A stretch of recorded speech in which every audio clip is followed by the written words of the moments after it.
A Nule non possiamo non parlare di una importante tradizione che è quella di Sucasu Furriadu, e lo facciamo con Antoniangela. Buonasera Antoniangela. Buonasera.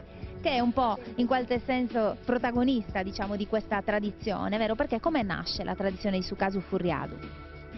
La tradizione del Sucasu Furriadu nasce dal mio bisnonno, che era alla guerra di Crimea, e quando imperversavano la furia delle bombe e delle granate, che allora usavano le granate, il mio bisnonno si invocava Sant'Antonio e diceva: se io ritorno a Nule sano e salvo, faccio Sucasu Furriadu ai bambini. Siccome lui era pastore e lo conosceva, si vede che lo conosceva, poi infuria nuovamente la tempesta e viene ferito il comandante ed è morto. Lui si è trovato a fianco l'immaginetta di Sant'Antonio, e siccome Antonio aveva anche il nome,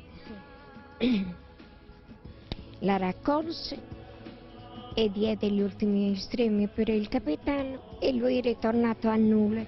Quando è ritornato a Nule ha fatto voto con la chiesa. Ecco, e oggi come si prepara Sucasu Furriadu? Raccontiamo anche un po' la ricetta. La ricetta del Sucasu Furriadu: ci vuole il formaggio un po' acidato, Sì. poi ci vuole tagliato tutto a pezzi, ci vuole la semola e ben girato, e saputo mettere la semola, e ci vuole l'acqua, il sale. E quindi adesso noi... è fatto ed è pronto per mangiare. Noi nel frattempo stiamo vedendo le immagini della preparazione, ma adesso che cosa succede durante questa sagra che dura 13 giorni? Succede che la gente viene e lavora. Adesso la gente, ci sono le macchine, prima si faceva tutto a mano. Si distribuisce anche carne? Si distribuisce prima il pane, Sì.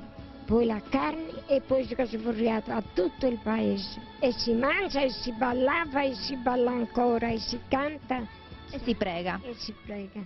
Bene.